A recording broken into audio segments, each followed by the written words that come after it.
Hello, welcome to another episode of Showboys. My name is Mike, and tonight I'm joined by the illustrious Chadwick III. How you doing tonight, bro?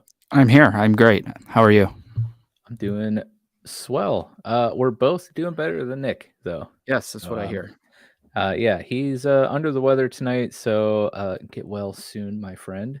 Siv's in the chat. Hello, sir. Appreciate you being here with us tonight, and everyone else who's out there. Thank you. Welcome. Tonight we have just a regular old What's Playing episode, which should be fun. We're going to talk about what we've been playing lately. Just kind of shoot the crap. We got a lot of DCU news that was announced this week, a couple days ago. James Gunn took to the Twitter sphere in the video camera and finally laid out chapter 1 of the DCU 8 to 10 year plan. So we've brought in our comic expert Jordan, who is coming in. Actually, he's here now. So what's up, Jordan? Hey, how's it going? What's up? Good. How are you? Good. Comic book expert. Yeah. I'm in like the studio, like no, don't set expectations. Yes. Yeah, we got a lot of stuff to talk about that James Gunn announced, which should be fun.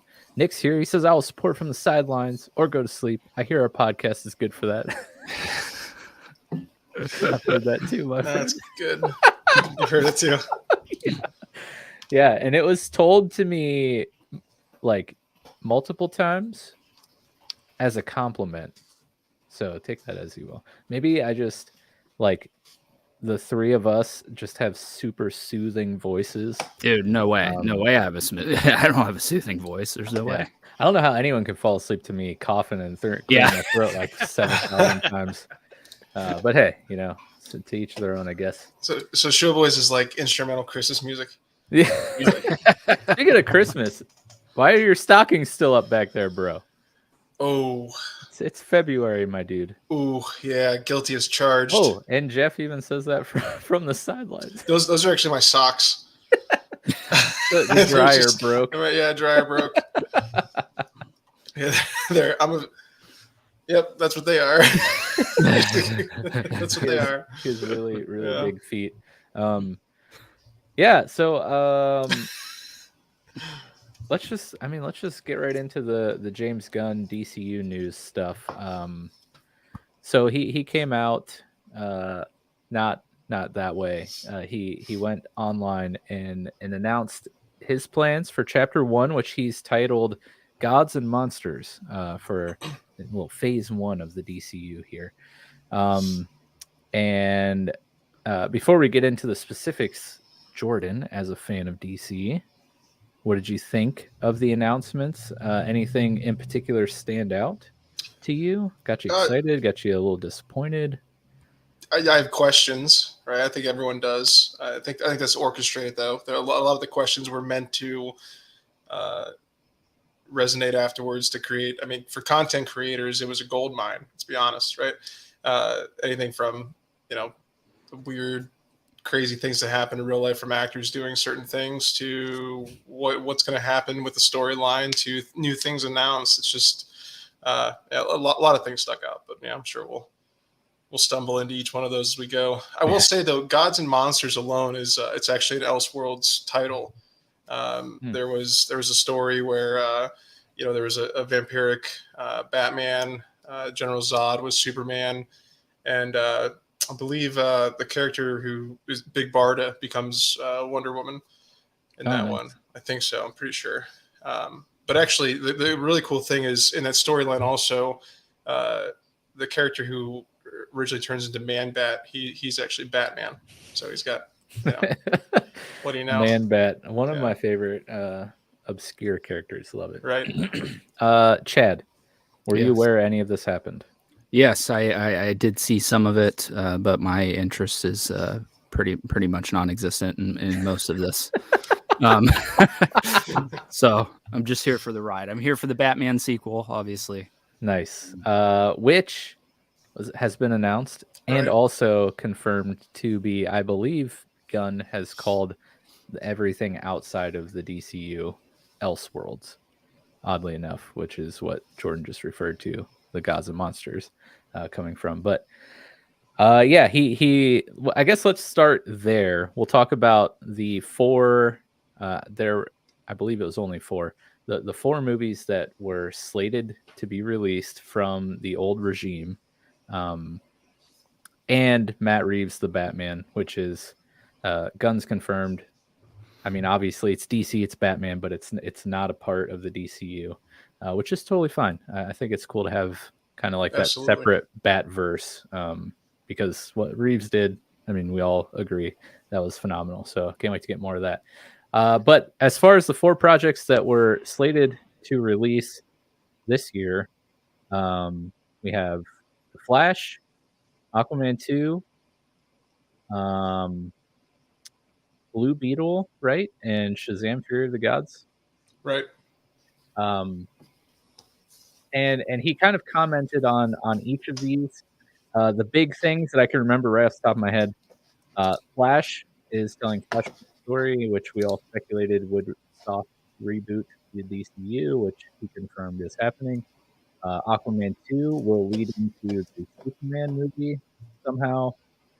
And I believe he said, correct me if I'm wrong here, but like Shazam, Zachary Levi's character, is going to be a part of the DCU, but he said that story is kind of on the fringes of the DCU, so it can kind of like live in its own thing while still being a part. Yeah, it's always been vague nods, right, to what's happening with the with what the Snyderverse was going to be. You didn't actually see Ben Affleck. You didn't actually see Henry Cavill. You just saw the Batarang. You saw Henry Cavill, or the suit of Henry Cavill Superman. You didn't. It didn't actually happen. It happened, but it didn't happen. Right. That's how they're playing it. But there's a lot of different things you can do with it, especially with the reboot. I think that particular movie was the only one he was very honest about. Like, hey, go see this movie, but it's going to change afterwards, right? Yeah. That's like the only one he was like blatantly honest about. With the timeline, I guess it can make sense, but it's, honestly, I think I don't know if you guys were a fan of Thor: Dark World. I know we've talked about Thor a bunch of times, but Dark World was my favorite Thor movie, and I liked it because it was a Thor story in its own. And even though the first Shazam did that, this is kind of doing it again. But the greatest thing about early Captain Marvel comics back with his Fawcett publications, Captain Marvel, Shazam, he was the first character in like the 40s flying through space, punching a dragon in the face. Like, it's just mind boggling, right? That's so awesome. So to see like one of the daughters of Atlas, like ride a dragon through the city, it's just a huge nod to it. I'm excited for that movie. That could just be like a movie out on its own, completely out on its own. And I'd be excited for it. I like Shazam a lot, obviously. Nice. Do you recall what he said about Blue Beetle? And if you said that already, I'm sorry, I was looking at my mic settings. Apparently it was sounding goofy. But is the Blue Beetle going to be part of the DCU? It's funny you bring this up. While I was actually talking about Shazam, I could not remember where that fell into it. I think he did say, he said it's definitely part of the DCU for sure. My question is it before or after the reset? I'm pretty sure it's before. No, I think it's after the reset. It's after the reset, but before Superman. I think that's what it was. Makes sense. Derpy says, "I'm see the Flash regardless." Yeah, I mean, too fast. You can't see him. No, it's right. I honestly, I'm going to see it too. Ezra's pretty much a piece of trash. Right? Yeah, right. Yeah. There's no dancing around that.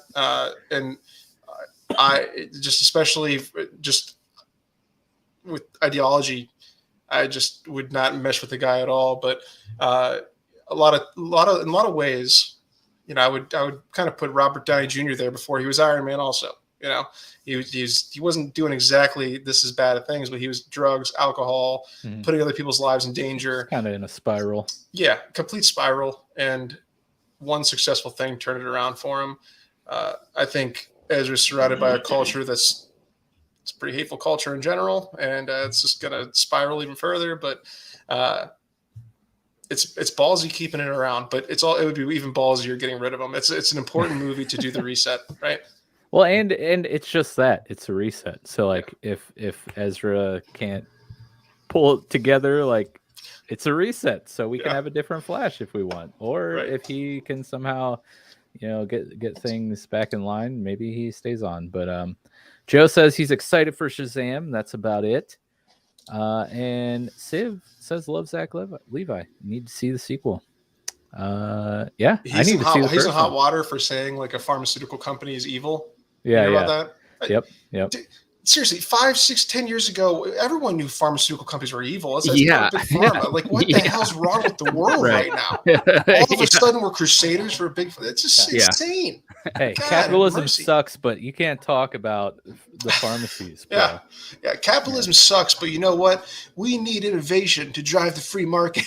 Bunch of idiots, man. Bunch of idiots. Oh, geez. Jeff's dad's behind the scenes, like spitting his tea everywhere. Poor guy. Which, by the way, I don't know if you've known this, Jeff or Chad. But every time I've done a show with Jordan, I've made it a secret side quest for me to make him like spit his drink out. Trying to get all the thirst out right now. Yes. Yeah. I'm not sure it's happened before. I did get him to cry once, which was great. I've cried a few times actually on the show. I've cried a few times. That was probably the best thing of the Falcon and Winter Soldier companion series, because that show definitely was not. Anyways, so there are all the projects that were previously announced by the previous regime before James Gunn and Peter Safran took over. So let's go through what they announced will be a part of Chapter 1, Gods and Monsters. Stream gets cut early from the government. That's right. We definitely didn't say Big Pharma sucks, and if we all unalived ourselves, it wasn't us. Deleted. Yeah, so here we go. We got the list of TV shows. So he announced, I don't know, I want to say like 10 things. And it was a pretty even split between shows and movies, which are cool. He talked about the importance, the importance, but the inclusion of what is going to be a part of the storytelling mediums for the DCU, which I thought was really cool. Of course, you have live action movies and shows, but he also specifically talked about animation. So the animated shows that that release from here on forward sound like they will be integral parts of the DCU and the overall narrative that's being told, which is really cool. But the thing that makes me the most excited, and I think will make Chad very excited, is he said games. So games will be a way that they tell the story within the DCU. Yeah, which is so cool. Really cool idea. If they can pull it off, that is. Yes.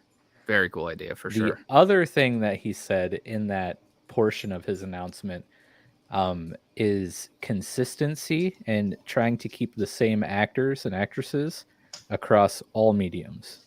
So if they voice a thing in a game or animation, he wants to use those people in the live action stuff when they make their appearances, or if they, appeared first in live action and then pop up in a game, like he wants to use the same people where and when he can, which I think is so cool. That makes me very excited. Yeah, it's a good opportunity to get a hold of younger actors who don't have exactly an identity yet and give them kind of a career contract across the board. Mm-hmm. It's obviously not uncommon to have voice actors cross over with live action these days. Obviously, before Robin Williams, that was crazy, right? So we're really accustomed to it. I really think that I'm probably agreeing with you guys here. It's ambitious because what are two of the things that have probably the most setbacks and release schedules? Video games and a lot of times movies. So it's Yeah. to have if you have a video game as pivotal to a story, it'll throw something out of whack even in the movie. My guess, video games more of like a side quest, right? Yeah. It'll probably introduce the Bat family, and then we'll see like a Nightwing or Tim Drake video game come off of that, and it doesn't exactly connect that much. But Yeah. I'm saying this in hope that's how they do it. It'd be insane. It'd be insane to have a blockbuster movie and a video game. We can't do that, right? Because it's such a smaller audience than who would go see a movie, right? Right. You're not gonna get like the 50 to 60-year-olds who are like, oh, I haven't seen a Batman movie in a while. Yeah. Like, go pick up a PlayStation 6 and grab the latest Arkham game and play through it. I can't beat the third level, but I want to know what happens. Yeah. Sweet Jesus. Yeah. Look up the cutscenes on YouTube. Exactly. Right. So Joe says, Civ and I plan to recap all 5 seasons of Chuck. We love Zach Levi. Hey, I'm all for that. You should do that because I've never seen that show. So I'd love to learn from you guys. And Civ agrees, says, Woot, I'm with you, Joe. Civ and JoJo in the morning. I'm going to have to workshop that name, but I like the idea. Yeah. Nick says, I heart fire Big Pharma. His heart is on fire for Big Pharma. I wonder if that's because he's sick. He's going to sleep right now. He's They're killing him right now. Yeah. And hey, maybe Jeff will join you guys as your third host because he loved Chuck. Joe says DC Snap. He's a big fan of Marvel Snap. Oh yeah. Who knows? Oh. Who knows? Nick, it's big comics. That's the next conspiracy theory you guys need to look out for. Talking there, huh? That's a good name for a comic book company. It actually is. I'm surprised that it isn't one. Maybe it is. I don't know. Nick also says PlayStation 6 concepts look rad. He did post a video somewhere in our Discord, I think. But yeah, I think it's ambitious. I think it's really cool because it's something that we've kind of talked about on the show before, utilizing games and a big overall narrative of a franchise. So it's cool that they're at least talking about it. We'll see if it actually comes to fruition there. But yeah, first up here we got the list of TV shows, and in here, of course, is where our one and only animation project resides, and that is Creature Commandos. I know nothing about this, Jordan. Please teach me. Creature Commandos. My mouth dropped when I saw it. Not like I'm like, oh, finally. I just like, oh my god, they're actually doing this. Like, it shows you how off the wall it's going to be right away. They were one of the classic, teams put together to go fight wars. The Nazis, and they've been in a couple of different wars and I guess conflicts around the world. But it's just like what it says. They're a group of monsters who go in and complete missions. And they're not like the Suicide. A lot of people are kind of comparing them to the Suicide Squad. They're not like cannon fodder. They're an elite group. They're led by Rick Flag Sr. Ironically, but they're not like the Suicide Squad. Not a good start to that. Not a good start to your argument. Yeah. Yeah. Like I'm doing it to myself though. Like I could have just admitted that completely. But it's they're already dead. Let's put it that way. You can't kill him again. G.I. Robot. He's kind of. Every time I would look at the Iron Giant, I always thought of G.I. Robot. He just has this simple, this iron-looking robot. I love Frankenstein in DC comic books. I was about to ask, is he a part of the Commandos? And I was going to preface it by saying I'm not like trolling or joking around. Like, Frankenstein is a really cool character. He shows up in some Justice League Dark stuff. Yeah. He's a monster hunter. And he carries an angelic sword. I think of Michael. It's the rowdiest thing ever. I love it. Yeah, he does. He couples that with just a classic Victorian flintlock pistol. It's so cool, so cool. The Bride of Frankenstein was in that. A couple others. That were recognizable. I couldn't remember their names, but it'll be interesting. Weasel was there, obviously, from the Suicide Squad movie. If you watch the post-credit scene, you're not helping yourself out here. He stumbled away. He lived. He lived though. Okay, he stumbled away. It'll be good. It'll be fun. Yeah. Here I also want to say real quick too. When he was going through the Elseworlds, like talking about it, he mentioned Teen Titans Go. It's amazing. I love the acknowledgement that actually is like a cartoon universe that exists. You know, and if you watch any of those movies, they go through all the other cartoon universes and interact with other ones. And I've honestly, I recently discovered that show, and I stayed away from it for a very long time, probably like a lot of people. But I don't think I've ever laughed at a cartoon as hard as I have since like Looney Tunes. Like it is just downright hilarious. Yeah, So in the little blurb about Creature Commandos from his announcement, they are comprised of military superhumans, including a human leader, which you said Rick Flag Sr., a werewolf, vampire, Frankenstein's monster, and a Gorgon. What is a Gorgon? Gorgon. I don't know. It sounds similar to Medusa, to be honest with you, but I don't like it's a type of species. So I'm not totally sure. And then, like you said, Gunn pointed out that Weasel from his Suicide Squad will be on the show.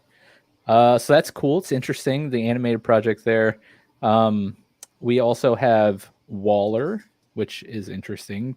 This is, he says, a continuation of Peacemaker. They're using the same actors.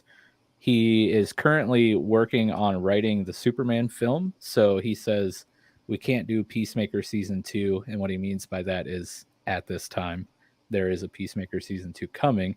But they're working on Waller in between, which is pretty cool. And, you know, Viola Adams, is that her name? I think so. Viola's right. She's I've enjoyed her take on Waller in every DC project she's been in Waller in. So it'll be cool to see her side of the story, because of course we see like the Suicide Squad side and their interactions with Waller, and then of course Peacemaker's team side and their interactions with Waller. So it'll be cool to have a show just dedicated to her side of what's going on, because she's kind of a scumbag. So I kind of want to see why. It's a weird announcement, and I think it's a way to give us a little bit of Peacemaker, a little bit of hardcore. You know, just I don't know. I was just kind of like, of course, Amanda Waller's going to be there. You know, it's like yeah, it's like the old ice sculpture at a Christmas party. It's just gotta be there.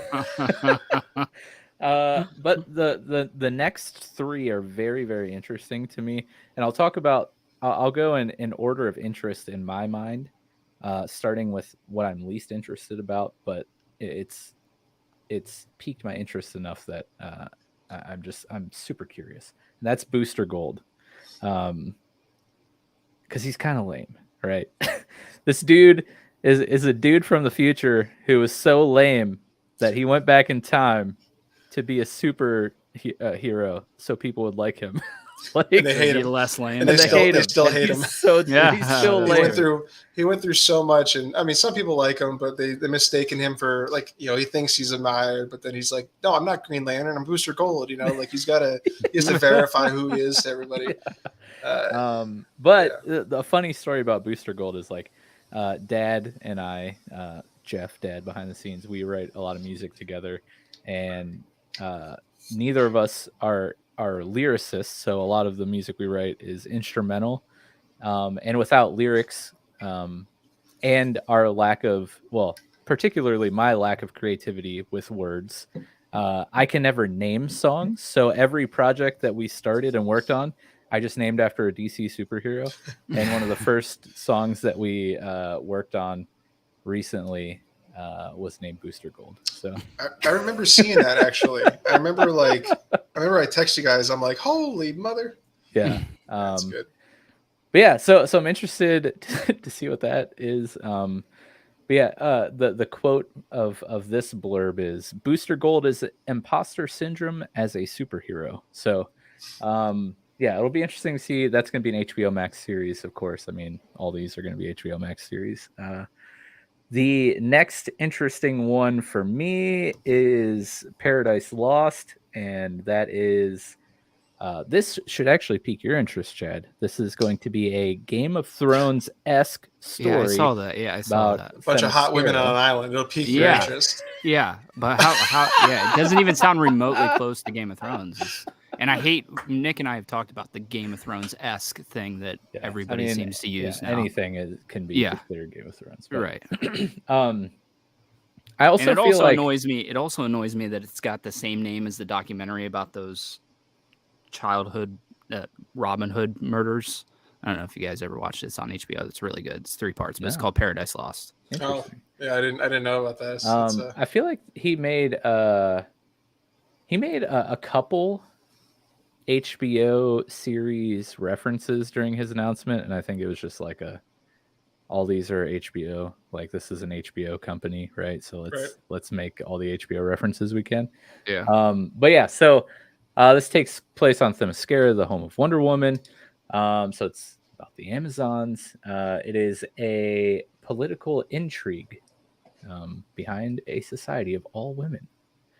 So yeah, Wonder Woman, interesting character. The Amazons are interesting characters. It'll be a fun story to learn. We haven't necessarily been on Themyscira very much in the DC content that we've had. Of course, like we go there a few times in Justice League and Batman vs Superman with Diana and stuff. It'll also be interesting to see. Dad and I were also talking about this before we went live. The continuation of the Wonder Woman story we've already gotten, and Gal Gadot's character. I think that is kind of still hanging in the balance. Or has that been confirmed or denied yet, Jordan? I think they have her as like some sort of producer on the show, some kind of a executive level, but she's not. She's never been announced to be on the show. I was actually I don't know where I got this inkling at. Maybe he said it, maybe he didn't. But I was thinking this is actually while Diana's still a kid, and the power is shifting between the different leaders of different, because there are multiple. A lot of people don't know this. There's a lot of it's like probably 3 or 4 different tribes of Amazons on Themyscira. Not all of them are just literally in the main place, and there's some more savage ones. There's some in between ones, but that's actually what you kind of see in this Snyder Cut too. Is there's different armies of the Amazon. They still have the same interest of protecting the island, but there's still the power shift between the group. Yeah, kind of like Wakanda, actually. Yeah, it does say, about the scheming between the different power players in that society, and it takes place before the birth of Diana. So it's an earlier history of Themyscira. So all I know is if Zeus actually existed and he like gave the leader a daughter made of clay, I wouldn't mess with her. Right? I'm just saying. Right? Yeah. But yeah, so that is number 2 on my series I'm interested in this announcement, and the series I'm most interested in is Lanterns, of course. I actually paused the live show when he said that. Yeah, like he was like, the next one's gonna be a big TV debut. It's gonna be called Lanterns. I was like, spacebar. What? This is a show that's been talked about for like so years. long. Yeah. That ironically no one had the willpower to do it. But here it is. I see what you did there. Yeah, here it is. And it was eventually going to be, off to the side. They were going to like focus on like an Alan Scott timeline with, Guy Gardner and all this stuff. But they're like, you know what? We need like Lethal Weapon in space. This is a perfect dynamic. In the comics, Hal and John are kind of, they're at the end they got each other's back and they're cool with each other, but when they're trying to work together, it's they're a little bit at odds. And it's always kind of annoying, the comic books, but it was funny because every time I would go reading it, I'm like, oh, this is actually kind of cool verbalized. I always had a hard time reading it, but anyway, I'm sorry, continue. No, it follows Hal Jordan and Jon Stewart, and it is here's the other HBO reference. Very much in the vein of True Detective. So, yeah, space detectives assigned to Earth. So, yeah, Green Lanterns, I feel like ever since even the first Justice League, when you have just the lantern ring floating off a body in the battle on Themyscira, and then in the Snyder Cut, we get a little more lanterns in that scene, the battle on Themyscira. And like you said, there's been a live action movie talked about and a series talked about for at least 2 years, because we've reported on it multiple times on the newscast. Rest in peace. But it's cool to see that it's coming. It's got a name and it's officially on the slate. So, yeah, I mean, Green Lantern. Interesting art that they use too. I mean, the older Hal Jordan with the beard is really cool. He's always been. This is why I love Top Gun so much too, which I forgot to mention as one of my favorite movies of 2022. But it's Maverick. He's like Hal Jordan. It's Hal Jordan. We never got the ring.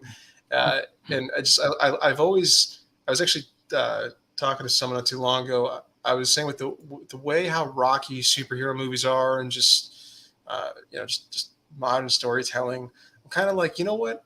Hal Jordan is like probably my favorite comic book character of all time. I'm like, just keep him away. Just don't even, don't do it. You're don't do ruin it. it. Just keep it away. And then they announced it. I'm like, oh, yeah. And, whatever. Like, beam me up, Scotty. Let's do it. But they use the bearded one. It'll be cool to, have. You need some superheroes with the hot shot, toxic attitude, and he's always been that guy. It's just he needs to be at it. But interesting enough, Jon Stewart in the artwork. I don't know if there's clues he used in the artwork or not. It's hard to see, but Jon Stewart's been like a Yellow Lantern one time, really, really quick. Everyone's kind of dipped their pinky toe in the waters of different colors, right? And for some reason, they made a different contrast of the two characters being shown side by side. But it was interesting. He chose the Yellow Lantern, Jon Stewart. Interesting. So that wraps it up for the TV shows. Excited for Lanterns. Booster Gold. I'm excited. Just gotta say, I can't. You would be. And then of course we had a slate. Robin killing Batman. Here. Yes. Yeah. Spoiler alert: Batman does not exist in the DCU because he gets decapitated by Damian. But yeah, so Superman Legacy. This is the launching point for the DCU, as proclaimed by Gunn himself. And let me find the blurb here. Here we go. This is really the start of the DCU. It's not an origin story. It focuses on Superman balancing his Kryptonian heritage with his human upbringing. He is the embodiment of truth, justice, and the American way. He is kindness in a world that thinks of kindness as old-fashioned. So somehow Aquaman 2 is going to lead into this, and this will be the official start of Chapter 1 of the DCU. This is so confusing, bro. So all the movies that have happened now are just never happened, or what? I think what he meant by it, and you're not wrong with it not being confusing.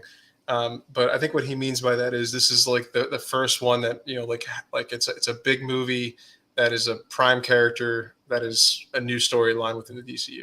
Gotcha. Okay. And it kind of allows us to get our feet on the ground with this and run forward with that. So prime character. Essentially everything before the Flash movie, because I think Flashpoint is the first of the 4 that were already planned to release this year.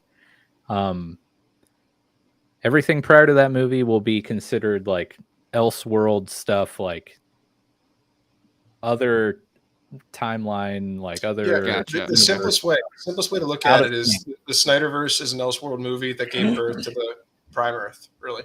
Yeah. That we're gonna jump into. That's probably the best way. And the Flashpoint story, in short, Flash goes back in time to save his mother or something, right, Jordan? And it basically messes everything up, and like Thomas Wayne was never, like Thomas and Martha were never killed in Thomas's Batman. Totally messes with everything. Bruce is killed. Martha Wayne becomes the Joker because she goes crazy the night that he's killed. Thomas Wayne is Batman. It's a phenomenal story, and but they're going to use that Flashpoint storyline to soft reboot the DCU, and then of course, since these 4 movies were already set to release, like it's not like Batgirl where they were like principal filming was done and they haven't done anything in post or anything. Like these movies are ready to release. So instead of wasting more millions of dollars shelving projects, they're figuring out ways to shoehorn them in here to the DCU. Yeah. Which, by the way, Aquaman 2 is not on the list here. No, it's supposed to come out in December. Is it? Yeah. Because maybe that is still after the Flash. Wow. Mhm. Wow. Yeah. So Trampoline Lover 95. Thank you for joining us. She says she says this is really good. I just joined. Thank you. And they love Superman. So yeah, Superman Legacy should be interesting. Let's talk about the two least interesting to me on this list, and that next would be the Authority, because I know nothing about this. So can you explain this, Jordan, or do you want me to read the blurb? No, yeah, I can. Blurb's always good. The Authority is it was born in the Wildstorm universe by Jim Lee in the '90s. This was after his exile from Marvel, going into doing their own thing. It obviously eventually was purchased by DC. Jim Lee was brought over with a lot of other people, but when this first came out, it really went under the radar. It was ahead of its time. They were a group of superheroes who weren't happy with the world, and they were ready to change it kind of as a collective group, no matter what they needed to do. These days, it's kind of like, that happens in The Boys, that like it's just edgy superhero type of thing, right? Mm-hmm. They're just willing to either go with the world or change it. They try and be counterculture to what the world is and how they do it. It was really interesting. The group of characters that are in it, Apollo and Midnighter, they're essentially the Batman and the Superman of the group. They're actually in a relationship with each other, so they're gay, and it's a really cool storyline. They have their own like solo series, really good. Midnighter was always really cool because you can take an angry, classic, toxic, masculine guy and also be gay, right? And throw him in a love story and do this whole thing. And they're both like just hot-headed, and they beat the hell out of people, and they have issues, and it's just a really cool dynamic and what they do with it. I think it's perfect for James Gunn, right? Yeah. He plays that line. He does it with Peacemaker, right? He's got some super feminine traits, but he's not he'll shoot someone's head off in a second and have zero mercy for it. He's kind of toxic. It's a playground for James Gunn, and I think he's gonna. When he announced it, I didn't see it coming. The only thing I saw coming on this whole list was literally Booster Gold. Honestly, when he said the Authority, I was just like, that if you ever heard of a character named Grifter, Grifter's part of the Wildstorm universe. It's super exciting too. This is why Jordan's on the show. Yeah. Walking DC encyclopedia. It's a lot of cool things to happen with it, but go ahead. Yeah, no, I think that's what's so exciting about James Gunn taking control of the DCU, because obviously he's done work in the MCU, which is a highly successful superhero franchise. But what's exciting, the bits of the MCU he's responsible for is a band of extremely obscure superheroes, and it's cool. And I mean, that's just kind of course you have like your big hitters in the MCU, but one of the cool things about the MCU is they've, for the most part, taken a lot of kind of obscure and lesser superheroes and made them popular. So it's cool to see all of those things on the DC side, because really anyone who's not Batman or Superman or Wonder Woman is, might as well just say Chad Man. He's a superhero, I promise. Like nobody, unless you're like into DC, if you don't know anyone from the DC universe, right? If it's not Batman, Superman, or Wonder Woman. That's why I mixed up the Tick and Blue Beetle. Like, right? They're really remaking that? Like, no. But like, just his like wacky, zany like take on some of these characters, I'm really excited to see with more DC projects, because what he did with the Suicide Squad movie was good, and Peacemaker was excellent. Like, I'm just excited to see his hands creatively in more of these like lesser known teams and heroes. Western culture we sit there and we nitpick all these things that are legacy to our culture, right? It doesn't matter if it's history itself. It doesn't matter if it's historical characters that are real life, fictional. we just nitpick the hell out of it, and the best content creation is made out of hating it instead of, you know, talking about the good things about it, and also, you know, weighing it even. It's just hate. And when it comes to comic books, you know, Batman, Superman, and Wonder Woman in a lot of cases are just prime candidates to just hate on. It's so easy to hate on it. No matter what James Gunn came out with, people were going to just piss all over it. There was no doubt about it. It was a lose-lose situation.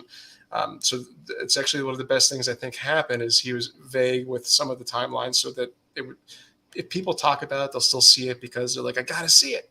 Right. You know, I just got to see what's going to happen out of this, for the most part anyway.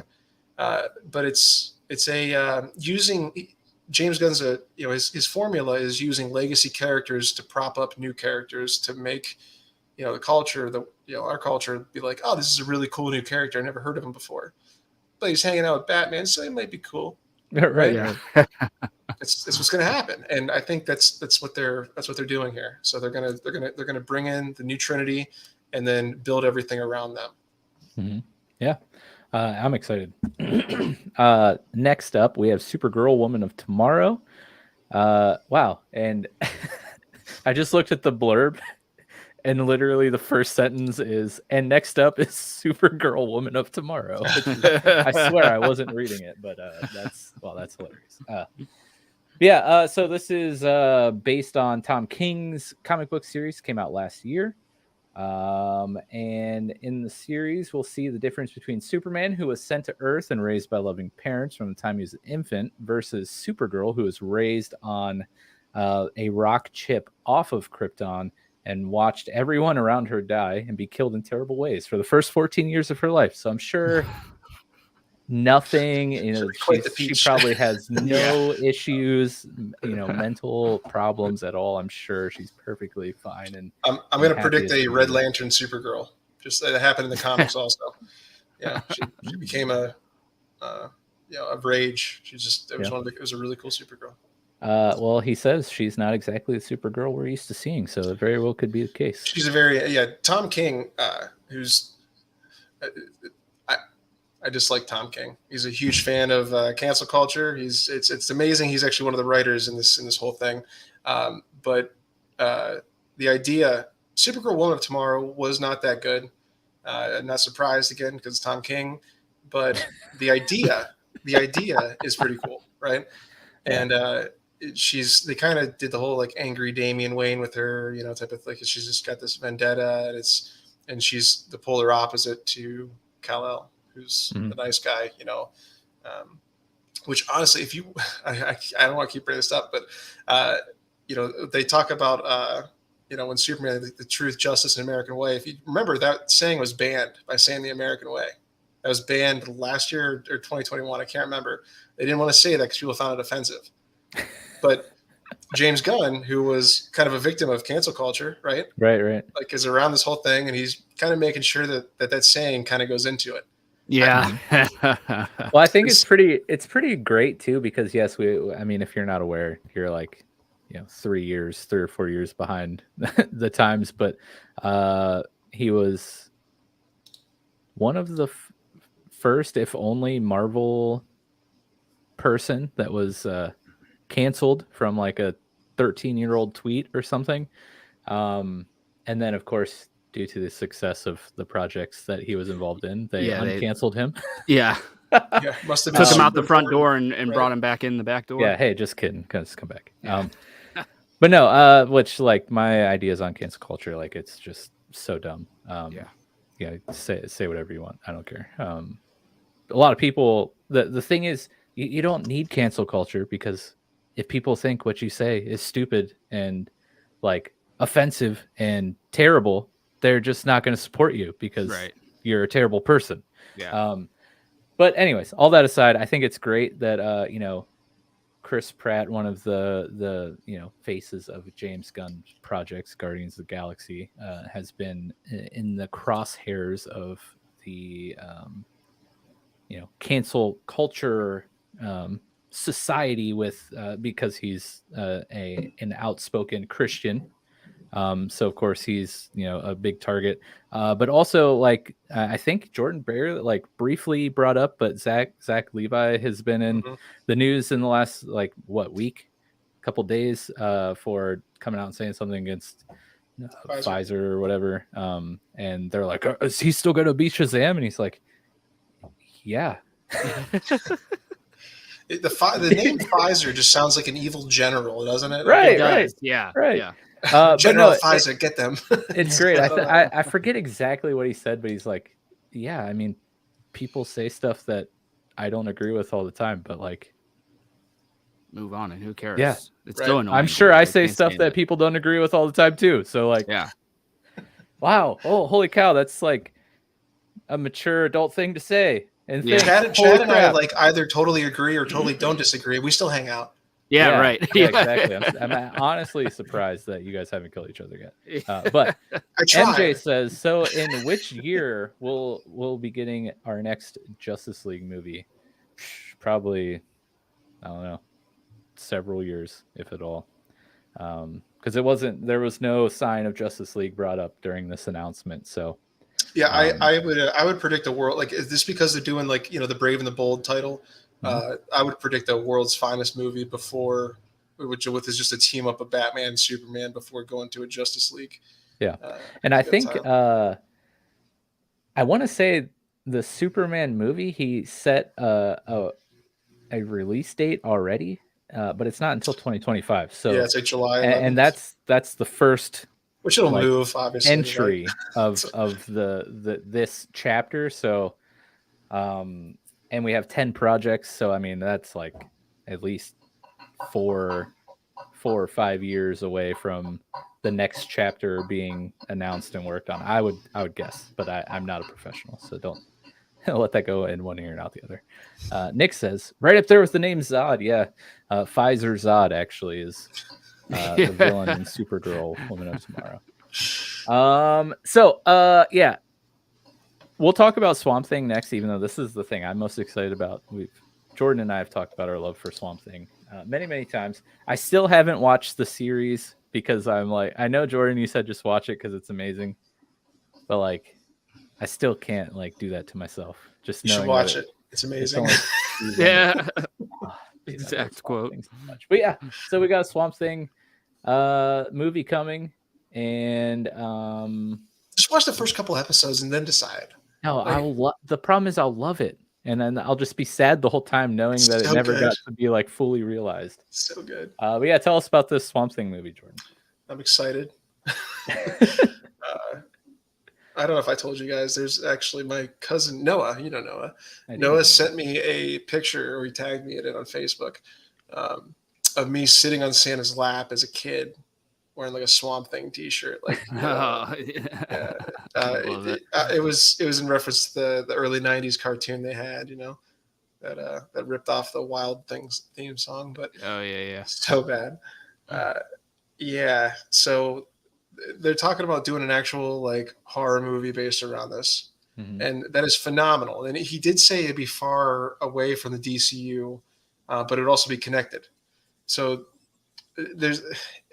you never know if like the comics are so like vague, and there's so many different things that are possible. You don't know what's a clue and what's not, right? Right. And I'm like he's like, but it'll be connected. I'm like, through the green. Yeah, green, dude. So dude, like, I love the Parliament of the Green. Like, yeah, it's amazing, right? So I was gonna say this later, but I think one of the biggest villains in the DCU is going to be Death. I think that's going to be the grand mystery. I think the Black Lanterns, Necron, and all them, the zombie lanterns, are going to be the big bad guy, the big fight that they team up with the Rot.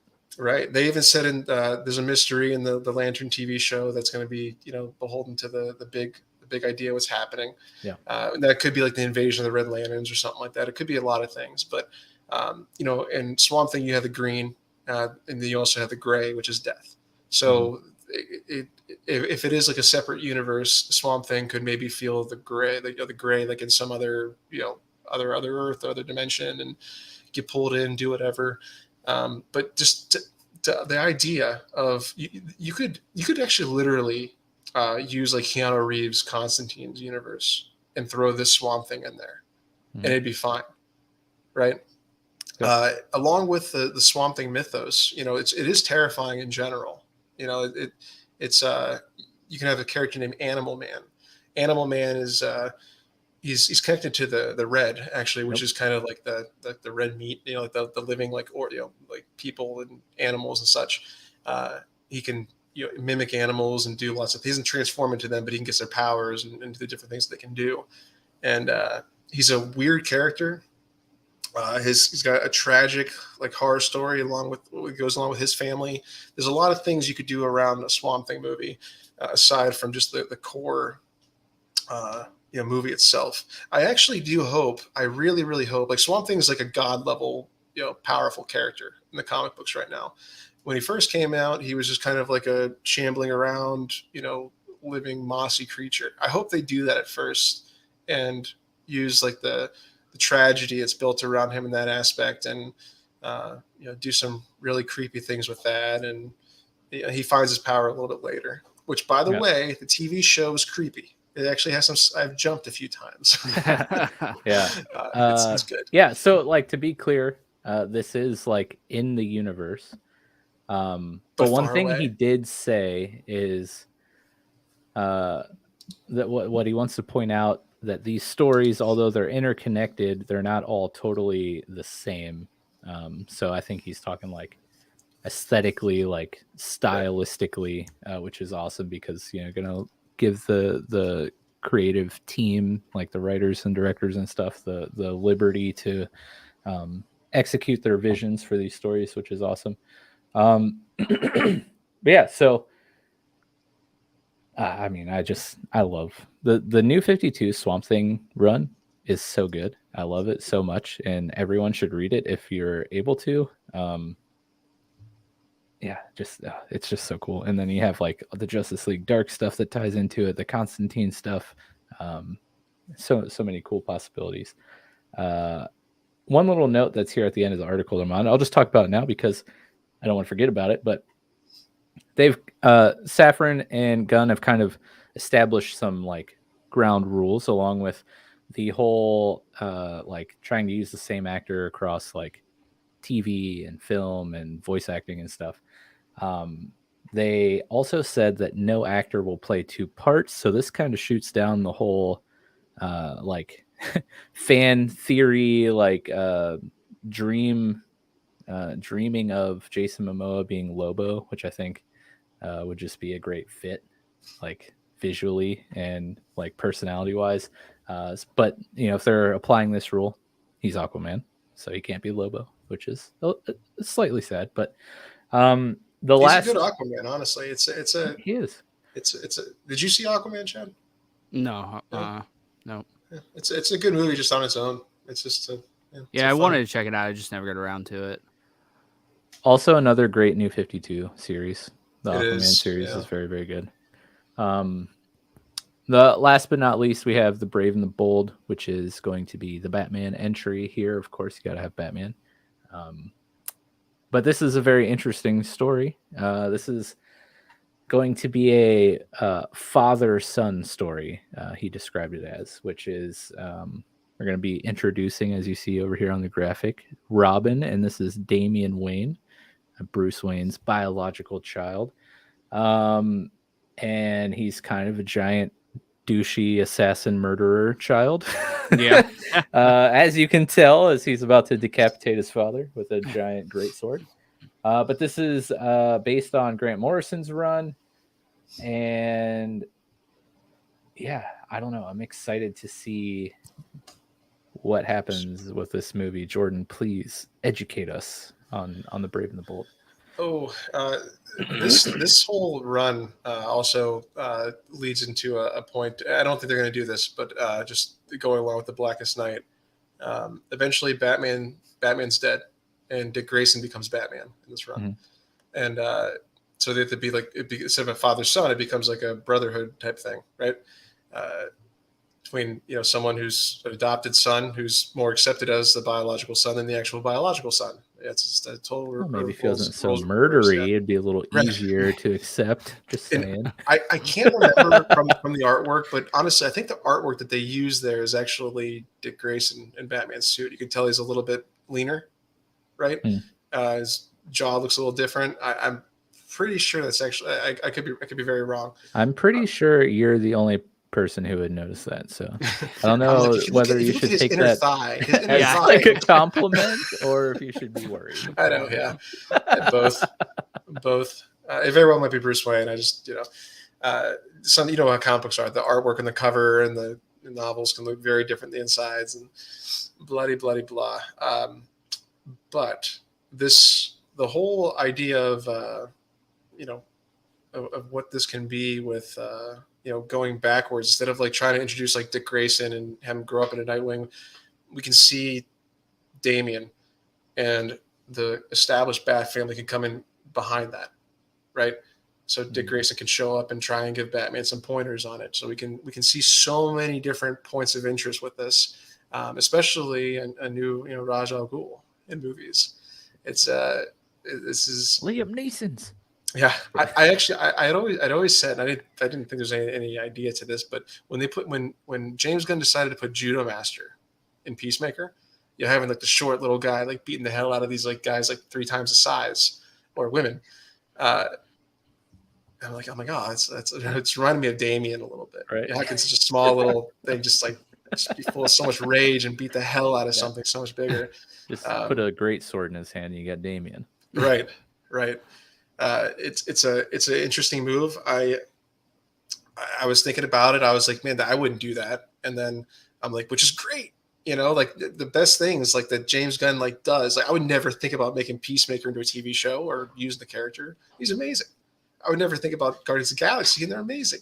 Right. So I wouldn't even think about doing a 10 to 13-year-old assassin. Yeah. Right. And here it comes. Here it comes. Like why the hell not at this point? Do it. Especially the fact you can tell why James Gunn loves this guy. He's a 10 to 13-year-old assassin with a giant greatsword. That's his substance right there to write from. And you could probably assume that Batman was probably like he'll probably be like 5 years older than Superman. That way Batman's like a 30-year-old father, maybe 31, 32. Superman's 25. Generally they're obviously very close in age, but it's the Bat family. I'm actually excited they're doing the Bat family in this because we don't have to expect it in the Matt Reeves universe. Also, the Matt Reeves universe is so good. The Batman's super young and he's doing his thing, and I don't have to watch those movies and be like, Robin, are you going to talk about Robin and Dick Grayson? We got Robin here. Yeah. It's a beautiful thing. You can watch all these different things, and you don't need to. It's what happens with comics. They get too convoluted with too many different things, and it sinks itself. Yep.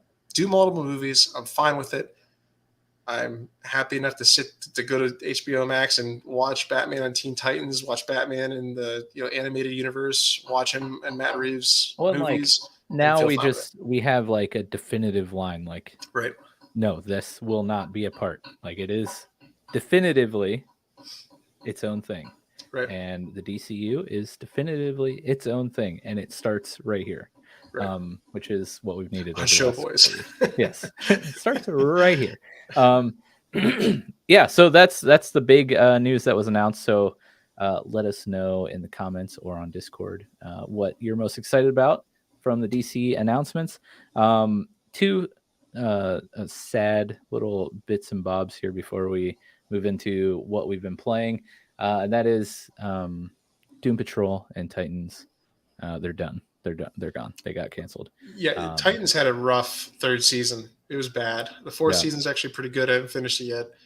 But the first season was phenomenal. Yeah, first season was really good. Second season was really good too, honestly. Yeah. I just recently started watching Doom Patrol though. Yeah, the first season of Doom Patrol is really good. Second season just got and I'm like, I can handle the out there stuff. Like if anyone's listened to anything that I've talked about on the show, I'm like, I'm a fan of the weird. But Doom Patrol season 2 got like too weird, like to where it was hard to follow and didn't quite make sense. But the first season was great, and I thought some of the characters were great. I thought I forget his name, but who Dick Grayson from Titans, I thought was good. Oh yeah, I Deathstroke was done really well too until the end of the season. Deathstroke was really good too. Yeah. So yeah, sad to see those go, but I think a writer or director from Doom Patrol is involved in one of these gun projects. Which the last little piece of news or rumor floating out there is Ben Affleck wants to direct a Batman movie. Yeah, in the gun. That'd be good. So, real quick, the writer from Doom Patrol, to knock that down a peg, he also wrote the Watchmen TV show, which is one of the worst TV shows of all time. Yes. But yeah, so I don't know. And then there's been details coming out about the Batfleck movie, solo movie that Affleck was writing and planning on doing that got scrapped. That sounded really cool. But real quick, I want to wrap this up with one thing, one little thing of one of the best ways that they could probably introduce, the new timeline while keeping some of the old. I was talking to someone about this. It's, a lot of movies, you go through different timelines, you come back and, like your wife is there, but you're not married, right? She has like shorter hair or something weird. Something's different. A lot of the same people can still be there. Some of them can be different. Some of them can be different positions. I think if the Flash is going to stay the Flash, he comes back and the Justice League is there, or not Justice League, but just some characters. And, New 52 did it in a way where they had new suits. Batman still recognized Barry, but Barry didn't recognize what he was wearing. He didn't recognize what Bruce was wearing. He knew he was in the Batcave and he was Bruce, but there were different aesthetics differently, right? Like, it'd be so amazing to see like Jason Momoa as Aquaman with like short blonde hair, slicked back, like just in this orange. Because we don't get in trouble for whitewashing stuff enough here. Let's literally whitewash Jason Momoa the person. I just would love. It's just one of the you can keep a darker roots, whatever, but like do something that like says this is some same people, different timeline. It would be cool if Barry comes back and like Ben Affleck cameos as like Alfred, who then just like has a heart attack or something. That's it. Chad, I know you didn't read Flashpoint. One of the best things about those, he comes back with a letter from Thomas Wayne. Thomas Wayne, while the timeline's getting erased, Thomas Wayne writes Bruce a letter and gives it to Barry, so that when Barry gets back to timeline, he can give it to Bruce. And like you see Batman cry, tears flowing. Yeah, Batman cries. He's like Barry, you really are the greatest messenger. Just trying to get the whole murky. I've definitely heard of I think there might have been like a skin in Arkham Knight or Arkham City or something that was a Flashpoint skin. Yeah. So, I might have read a little bit of it back in the day, but not a lot. Yeah. So MJ comes in. They say, "So can we get those last two Snyder Justice League movies in animated or in comic book versions, if not live action?" Hey, man, you are talking to like two of the biggest Zack Snyderverse like DC fans here between me and Jordan. Like, oh, that would be amazing. Like, I daydream often about the two Justice League movies that we'll never get. If they're gonna truly do Elseworlds movies, just give me Justice League Nightmare. Let's just do the apocalyptic future, and get Mara out of there. I was always let's restore the Snyderverse. I love it. Let's do this, But I was also never a all or nothing guy. Right? It was chaos. It's fine. It's probably more comic accurate than anything because it is chaos. Yeah. I mean, honestly, like Nick has thrown this out multiple times, and I 100% agree with him. Like, just make them as HBO Max originals. They don't have to go to theater. Just make it, slap it on HBO Max. What could go, like, what's the harm in that? Like, right. A ton of people streamed the Snyder Cut. Why wouldn't those views then go to Justice League Part 2? Like, they would. Spoiler alert, they would. Henry Cavill's probably so pissed. He'd play the part so just perfect. Right. And Evil sees like just an angry Superman. He would literally rip Ben's heart out. I mean, I'm sure it wasn't Ben's fault, but hey.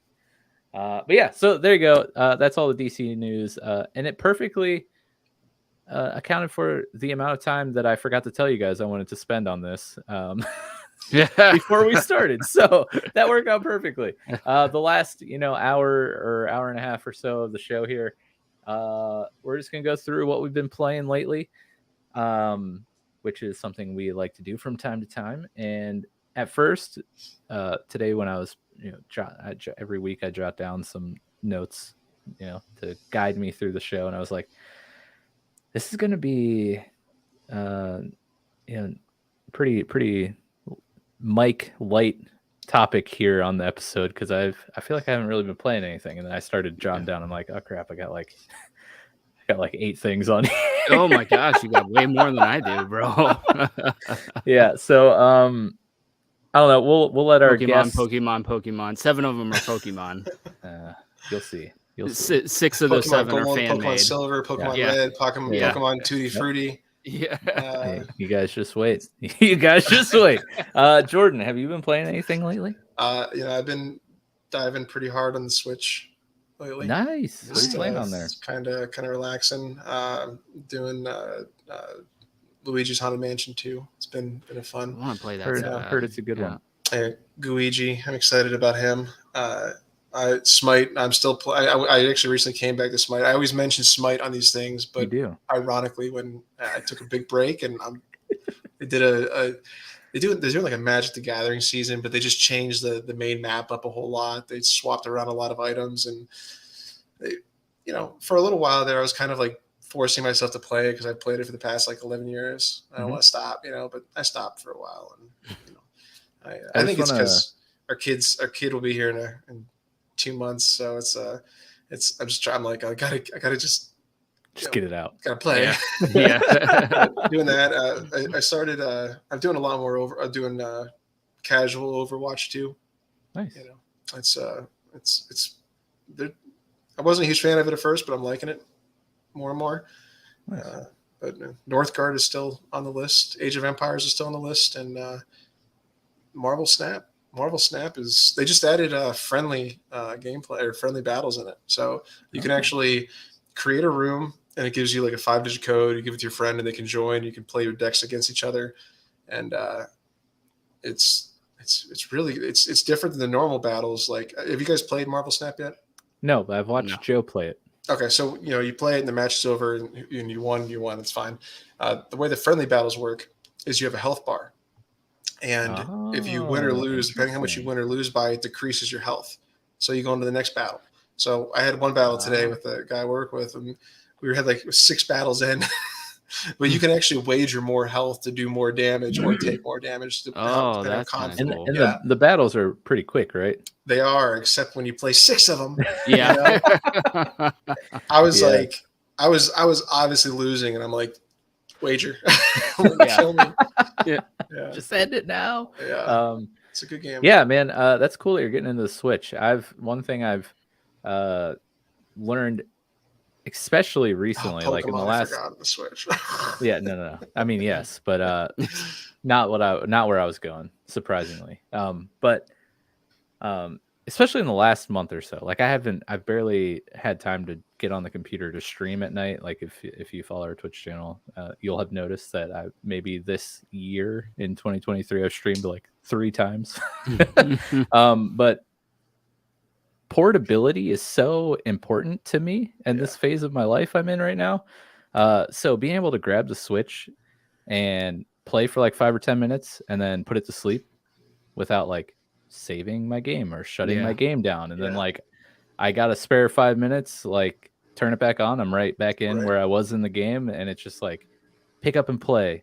The ease of accessibility, and like I could do it anywhere. I don't have to come down to the basement, sit in front of my computer, and it's making me really want a Steam Deck so bad.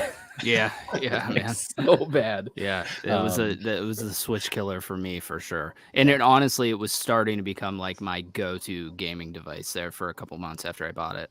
But then I was like, I enjoy playing games on a TV. It's just like I don't know. I grew up playing games on a TV, so I kind of put a stop to it. I haven't touched my Steam Deck in a while, but. Does it come with a dock, or do you have to buy the dock separately? You have to buy the dock separate. Yeah, because there's a gamer in our Discord who has the dock and figured out how, because apparently like when you just initially dock it, like the games come standard in like 720 or something. Yeah, Like it's just yeah. really bad. It's real, it's real finicky because the guy at work tries to dock it like at the TV at the station, and it doesn't really ever seem to work. Anytime he tries to do it, he spends like hours trying to get it set up. He's like, "Oh, we're gonna play, whatever, Need for Speed." I'm like, "Okay," and it's like 3 It's hours later, he's still all right, tinkering with it. I'm I'm going like, to "All bed, right, dude. I'm going to bed, bro. Sorry." Showing up for a LAN party if you got to Yeah. reinstall Windows. Yeah. But he went through and like figured it out how to get like everything looking great on there and running smoothly. And he like, thanks to him, I mean, it's useless to me, but to anyone who has a Steam Deck, join our Discord. And he took like pictures of like how to go through the settings, what to set up. But yeah, when he posted that, I was like, I wonder if that like comes with the dock or if that's like a separate thing. So. Yeah, it's separate. I don't know if the more expensive one comes with it. I think it comes with something, but I can't remember if it was a dock or not. But you're not going to probably buy that $899 one or however much it is if you eventually buy one. So yeah, that's not going to happen. And who knows? Maybe Dad. I just got to find the time. We did start co-streaming Resident Evil 6. We did one stream, and then I disappeared. Wow. Really got off the ground, huh? Yeah, it was a good time. It was a good time actually, but yeah. So Chad, do you want to rattle off one or all, or I don't know how you want to? Yeah, I only have two. So okay. The first one I want to talk about is Days Gone, which is a game that I tried to play like 7 or 8 times and just could not get into it. But with the timing of the Last of Us series coming out and me not wanting to buy the Last of Us, the new remake, I was like, I'm going to go back and try to play Days Gone. And I eventually beat it, and I ended up absolutely loving it, dude. It was like really, really fun. For whatever, like 8th time is the charm, I guess. I just got really sucked into it. It's got a really cool like horde mechanic to it, where some of the hordes in it have like 500 zombies, and they're very like World War Z zombies where they're like climbing up walls and shit. They're horrifying. But yeah, it's just a cool world to exist in. It's beautiful on the PS5. Now I'm playing it way, way after it released. It released in 2019, so I don't know how broken it was because it kind of got butchered in reviews when it first came out. Yeah, but it's like set now. Like it's a great game, like through and through. I think there's definitely some stuff lacking. I think the story is a little meh. Maybe that's why it was getting dinged. But it's really about the world and the, just existing in this world is really, really cool. Yeah, I remember Civ has said that. Yeah, I think he like wants to play it, but like you, every time he tries, he's just like, I just can't play this. Like, it's not sticking. Yeah, so, I don't. Yeah, Civ, 8th time is the charm, bro. Yeah. We talked about it on my stream today. Yeah, just turn it on and off like 4 more times, and you're probably right. You're good. Yeah, I don't know what clicked. It's really odd. Because I was like. And I picked back up like probably 60 or 70% through the campaign, and it just stuck this time for whatever reason. So I have no idea. You just got to play like the vast majority of the game, Civ, and then finally, right? Yeah, and then finally it'll get its claws in you for sure. Speaking of remastered games, Dead Space almost got me. Oh, dude, almost got me. Nick, if you're still listening, you must play. You must. Yeah, dude, I have to too. I've never played Dead Space. Chad and Nick never played Dead Space. Oh, you never? Yeah. Oh, wow. No. Yeah, it's never like played it. It's one of the few like story-driven games I've played that are single player all the way through. It's like so good. I'm mad at myself because the Days Gone thing lasted a couple weeks, and then I ended up buying The Last of Us Part 1, the remake, and it was like literally the day that Dead Space came out. I'm like, fuck, like I should have bought that, bro. Like, what am I doing? Yeah. But I ended up. I mean, it was worth it in the long run, but. When you said you played Days Gone because you don't want to buy the last of it, I was going to ask how that went. Yeah. How did that work out for you? Yeah. It lasted like 2 or 3 weeks until I was done with Days Gone. And I'm like, now what do I do? So how many times have you purchased The Last of Us? Is this rivaling Ghost of Tsushima purchases, or does it beat it? No, I bought Ghost of Tsushima twice. But The Last of Us will be the 3rd time. Yeah. Third time. Because I got the. What's that meme where he's like, ha ha, got him. Yep. Got the original. I got the remaster for the PS4. And now the new Part 1 remake. And I got to be honest with you, I would pay for it again. It's freaking phenomenal. It's absolutely phenomenal. I have no That is regrets. the exact person that like the execs are sitting around like the conference Cooler. room. Yeah, like, dude, I gotta be honest with you. I was on the It's same just- line of thinking of remaking a game from 2013. I thought it was freaking absurd, and dude, they killed it. Like I don't know how else to say it. The game's freaking amazing. I mean, it's stunningly beautiful. It's probably one of the best graphical games I've ever played on the PlayStation 5, and yeah, everything about it's great. And it's one of the best stories ever told in gaming, if not the best. So, is it, and that's the other game you're playing? that is the other game, yes. And Which you're streaming also over on our correct. YouTube channel.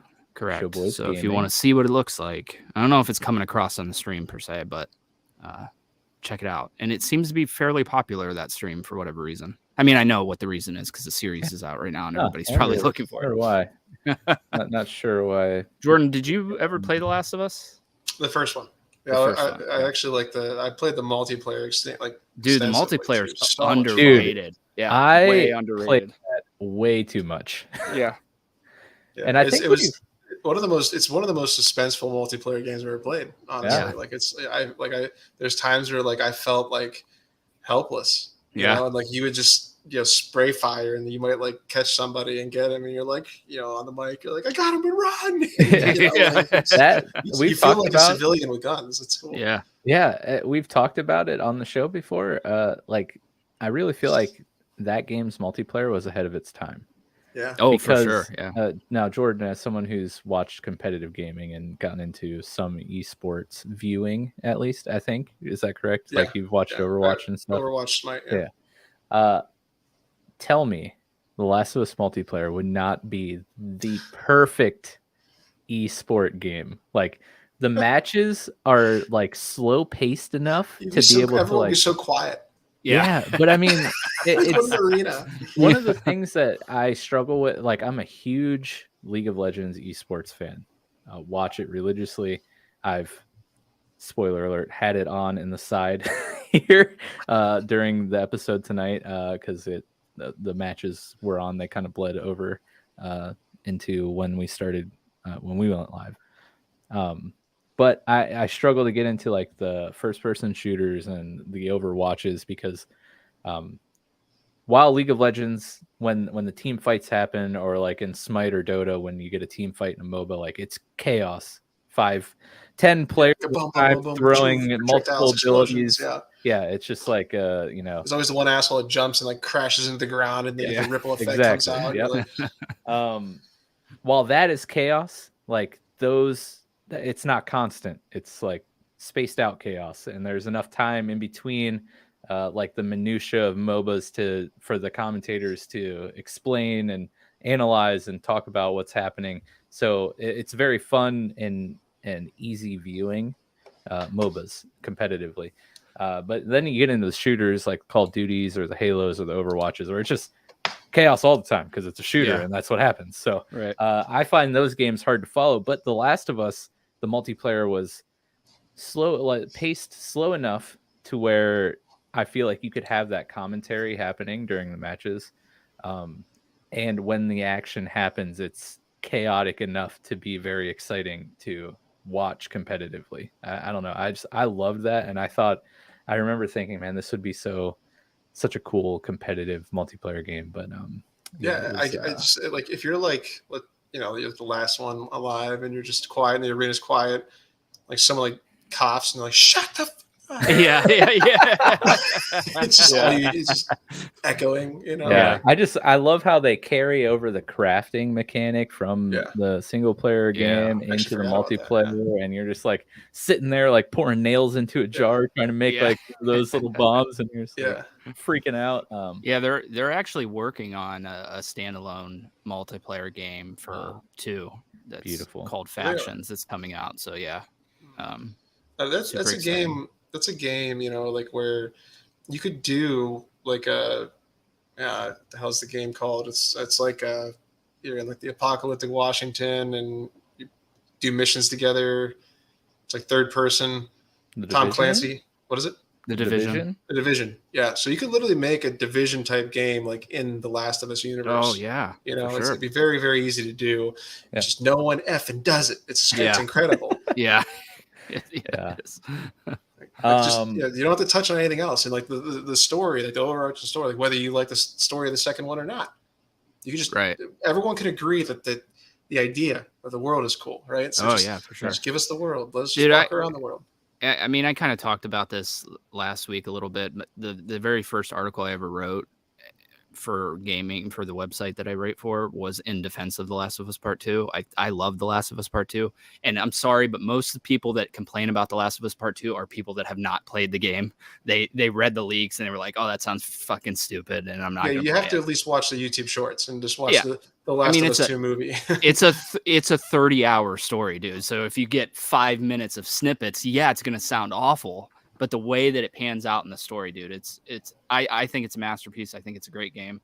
But a multiplayer game, like I'm not a multiplayer guy, but I'd be all over like a Division style thing in that world, specifically in 2, because there are some horrifying factions in 2 that would be great for a horror game like that. I never like thought there's about one, that. Yeah. There's one where they only communicate with whistling, and it's just horrifying, dude. Like you hear them like whistling behind you and stuff, and you don't know what they're saying, obviously. Yeah.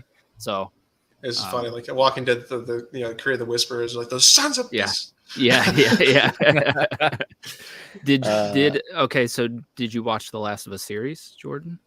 I'm on like I lost the second episode's kind of lost me already. Really, I'm gonna push through and get to the third one. I love the first. The first discussion of the first episode is one of my favorite scenes in TV for a long time. It just like sets everything up perfectly. Yeah. There's a tension. It goes from like a funny talk show to getting super serious to like, oh wait, this could actually happen. Right. Yeah. It's like, I guess we'll go to a commercial now. Yeah. Again, that's right. Yeah. And the fact, again, I said this in our group text. I'm like, it's Jonathan from The Mummy. I love that guy. It's so good. Yeah. They're actually doing a similar to Game of Thrones. They're doing a companion podcast on HBO with Neil Druckmann, Troy Baker, who voiced Joel, and then the Chernobyl dude, whatever his name is. And they said that original scene wasn't part of the plan. They were going to play like the Planet Earth section about cordyceps. They have like a section where it shows what it does to ants, and they were just going to play that, like a version of that. And they pivoted like last minute to that talk show, and I think it's one of the best scenes in the series so far. I'm glad to hear that, because like and I guess I'm not glad, because I kind of lost me a little bit, but I just like I've rewatched that one scene just like a few times. Like I've actually put it on the background, like just the discussion is just phenomenal. The one scientist thinks, oh, it's just kind of funny, but the other one's like, no, this could freaking happen, and this is why. And then it does. It's funny. Go ahead, Mike. I was just gonna say, I'm very glad that's the scene they went with, but I think even the Animal Planet thing would have been great too, because it's horrifying. That's literally the inspiration of the story, right?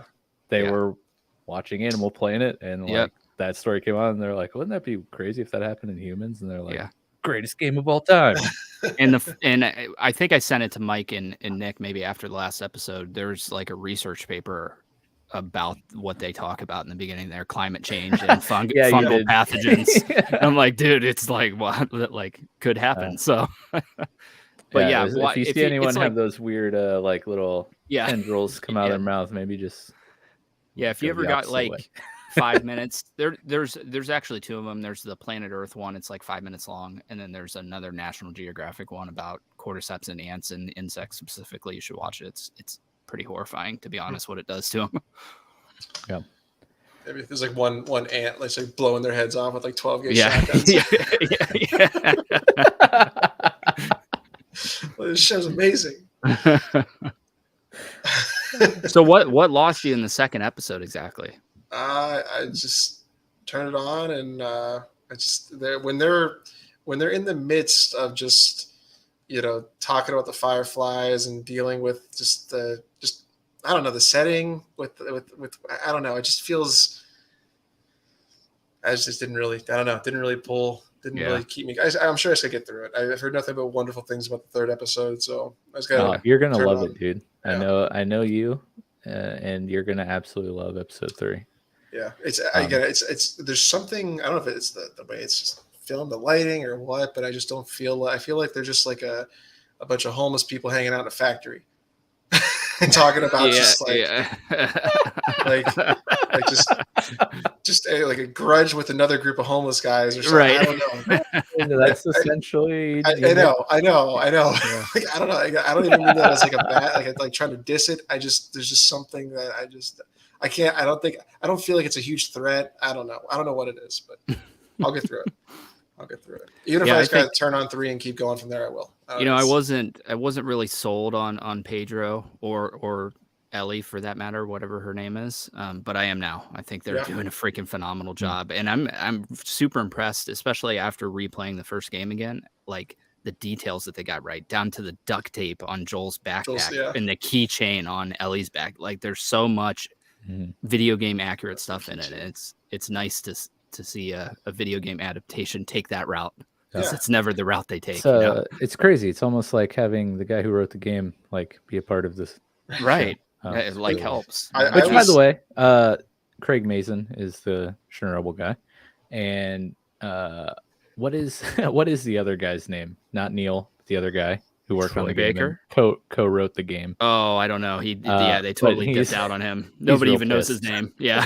Because he's not getting credited, which is hilarious because I can't remember his name. So yeah, I can't either. But he did co-write the game, so that dude does deserve props. He did not co-write the show though, so you can't get credited on a show you did right, even though it's about material that you created. Yeah, I will say that I went growing back and fungus watched right now. Yeah, he's like, I'll show those sons of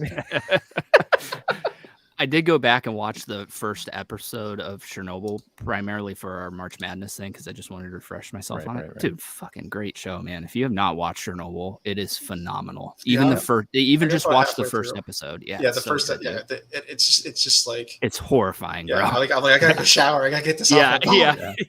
Yep. You just start like. Yeah. Scratching. You're just like, oh no. Dry skin. Yeah. Why is my arm red?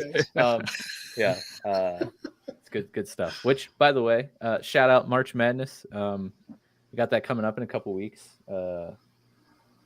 Starts on March 2nd. We have round 1. We're taking 64 streaming service original series. We're going to pit them up against each other and determine the champion, the ultimate, the best streaming service original series. Join our Discord. We have a bracket you can print out, fill out, and submit before March 1st to enter our perfect bracket challenge. If you get a perfect bracket, we'll give you something. We don't know what yet, but it will be something. We also have a live poll out right now where you can go and vote on every matchup in the first round. That link is in our Discord. It's on the homepage of our website, showboysmedia.com. And I'll make sure that I throw it in the episode description here on YouTube. So you can go back after the fact. Also on YouTube, keep an eye out on our community page because we'll be posting polls and other things over there. With that being said, you guys want to hear about all the Pokemon games I've been playing? Yeah, I'd love to, man. Because it's literally all that's on my list. So quick, first, I'm sorry. One more thing. I still say with the Last of Us TV show, the first episode should have been called The First of Us. Yeah, and I think the sequel to the game should be called The Rest of Us. Yes, the actual last episode they can call it The Last of Us. It's just, it's so perfect. It's poetic. Wow. You're fired. You're not coming on there. I'm just trying to delay the Pokemon. Yeah. Yeah, so to no surprise, been playing a lot of Pokemon games. I think unironically, and probably not surprising to anyone, that 2023 is going to be the year of Pokemon for me, which is probably surprising because I played a lot of Pokemon last year, but I thought it was the bunny. I don't know. I've found, I mean, I've always been a fan of the ROM hacks and the fan games, but there are a lot of really good ones that are completed now and that I really want to explore. And I'm excited to get into it. And the first one off the top of the list, Pokemon Conquest. I did beat it. I finished it. Story was cool. I wrote a little blurb in the Discord about it. It was really fun, but to accomplish everything, like when it comes to Pokemon, I'm a catcher and collector and not much of a competitive battler kind of guy. So the catching mechanic in Conquest is a tad grindy. So if I wanted to go in and fill out my Pokédex in that game, it would take hundreds of hours. I mean, it will take that long in a Pokemon game anyways, but in a traditional Pokemon game, it's a lot more fun to grind to catch than in Conquest. With that being said, I think the blend of turn-based tactics plus Pokemon is really, really cool. I love how they handle that. I think it's really unique. I think the story is really cool. Set, you're like a samurai warrior battling it out for control of kingdoms. The main plot of the story, there's a rumor in the region that if a warlord controls all, I forget how many kingdoms, 17 or 18 kingdoms, that the legendary Pokemon that created the region will reveal itself to that warlord. So of course a bad guy is like, I'm going to get all the kingdoms and use it to destroy the region. Typical Pokemon story. I'm thinking Game of Thrones, but Pokemon. Yeah, right. Exactly. Yeah, there you go. Exactly. Very Game of Thrones. But yeah, the story was really cool. I beat the main story, and afterwards it unlocks an entire post game of like telling unique stories based on some of the warrior characters in the game, which I think is really cool. I haven't gone back and revisited any of it, but there seems to be plenty of post game content to dig into. I do like the catching mechanic. While it is grindy, I think it's an interesting way to incorporate it. I like how your Pokemon do evolve as they grow, and as they evolve, they learn new combat abilities, which I think is a really cool way. And the way the combat abilities work is interesting. So I definitely recommend it. I give it a solid 7 out of 10. It's not like the greatest game I've ever played, but it was worth a play, and I think it should be played. Are they like? I know that obviously they use the Pokemon to battle. Are they warriors too, though, or do they just like walk around in samurai outfits like they're just the trainers, the Pokemon trainers are the samurai warriors, right? Are they actually like samurai warriors? Like they spend time learning how to actually like be swordsmen and. I don't know about that, but they're dressed in samurai like garb and armor and stuff. Gotcha. And interestingly enough, as like the Pokemon evolve, your warrior, your character can evolve too and become like your armor changes and becomes more like grandiose, which is kind of cool. That's cool. Maybe it's so cool to see like a Pikachu lose the battle and pull out a samurai and flip it on himself and just commit Sudoku on himself. I know. Did you call it Sudoku? Yes, I know it's not the word. Definitely not the word. Whips out his puzzle. Math puzzle. He's like, that's funny. The next game I played, I emulated Conquest. It's a 3DS game. I've been playing Pokemon Shining Pearl, which is a Switch remake of I think it's Gen 4 game. It was a fun play. I've never played this generation, so it was cool to get into it. And on top of that, cool to get into it on a good-looking Switch remake. The graphic style is interesting and unique when it comes to Pokemon. It's that chibi like art style. Yeah. The only downfall is whenever you would get by an edge of like a cliff or a tree or a wall, anything that has a boundary on it, you would kind of like get stuck to it, and like it would dramatically slow your walk, which was really, really annoying. But besides that, it was cool. It's in the Sinnoh region, which is the region that Legends Arceus takes place in. So Legends Arceus is kind of like a super prequel to Shining Pearl and Brilliant Diamond. So it's cool to be back in there. And one thing I noticed is Arceus used a lot of the same music from Diamond and Pearl. That's cool. So yeah. I like even when you have you played Arceus, Chad? No. Oh, okay. Jordan, no, right? You've not played. So like when you start Arceus and like press start or whatever, it makes this like flute sound, and it's the same exact sound that it makes in Diamond and Pearl when you push start. So it was really cool to like see all that stuff. Made me happy. I had to take it back to the library before I beat it, so I'll be borrowing it again. But I did borrow Let's Go Eevee, which is another Switch Pokemon game.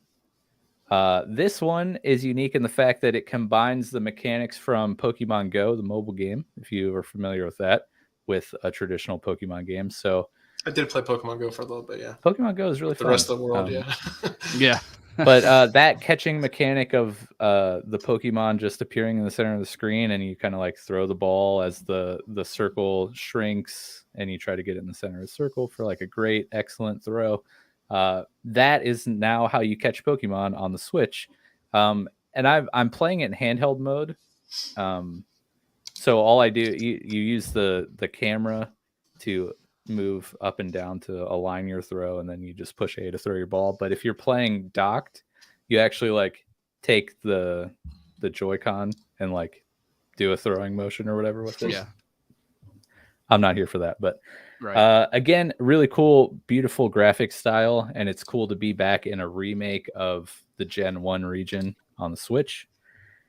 The catching mechanic and some of the like Pokemon stat stuff and items are the same from Pokemon Go, but unlike Pokemon Go, there are still like the way you do the trainer battles and stuff is like your traditional Pokemon game, which is fun. Right. You still have the gym challenge. It's largely the same story as Gen 1. It's just with the Pokemon Go mechanics and whatnot.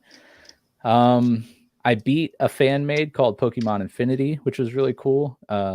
Very, very interesting story dealing with like time travel and multiple realities, which was really cool. It kind of started as like almost a traditional Pokemon story, but near the end and then at the end of the game, the story just like blew the roof off of what I expected and ended up becoming like super cool. Had a lot of cool fake Pokemon that the creator came up with. He added some new evolutions to existing Pokemon. All of his designs were really, really cool. And that's like the main draw when you play a fan made game, seeing what the creator adds to it. I attempted to play another ROM hack, which is called Pokemon Let's Go Lugia, which takes you back to Generation 2. That's Gold and Silver. I was loving it because that's my favorite generation of Pokemon games. The areas I were in were very beautiful. They added some cool Pokemon, overworld Pokemon, all that fun stuff. But I encountered a game-breaking bug that I can't push through. Yeah. There's a certain just turns off. Yeah. it freezes up. It hard locks the game. So what exactly is a ROM hack? Okay, so you know how? Oh, good. I don't know either. You know how when you emulate games, you download ROMs, right? Right. So a ROM hack is exactly what it sounds like. Somebody takes an existing ROM. Most of them use Pokemon Fire Red or Pokemon Emerald. That's like the most popular ROM to hack. And the creators just use that as a base, go in and add whatever they want, change whatever they want. But that's different from a fan made, because a fan made game, those creators go in and create the entire game from the ground up, usually in like RPG Maker or some other like ROM hacks game is dev basically a modded version of the original game. Exactly. Okay. Yeah, so there is the difference, the ROM hack, and then you got the fan made. But this one, when a particular set of moves is used, the game freezes, and the move set that causes the freeze is like common enough to where like it could potentially happen in like half of the battles. So I'm just like, I can't. I tried to like grind through it, but I was like, I can't. I just can't keep doing this because it's too much.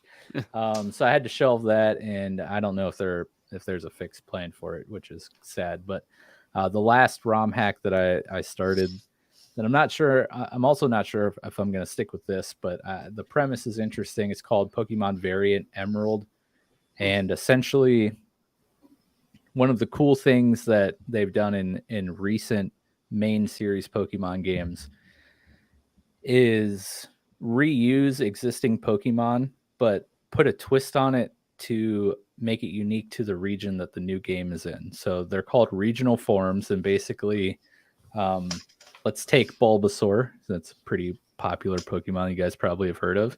Yeah. It's a grass poison type originally. So if someone were to make a regional form of Bulbasaur, let's say it's in like a Central America region, for no reason talking about a Central American fan-made Pokemon game region. I mean, I don't know if it exists or anything, but let's say this Bulbasaur lives in the plains of Central America. So they would change the type maybe to like grass and rock or rock and ground. Gotcha. And then visually it would look different to align itself with that type. So it's like adapting to its environment essentially. So I love regional forms. A lot of Pokemon fans kind of get on the devs like that, saying it's lazy because you're like, it is. Yeah, it's we're just gonna reuse a Pokemon, but thematically, I think it makes sense at least. Yeah, it makes sense logically, and like they completely change the visuals, and in changing the typings, you change like the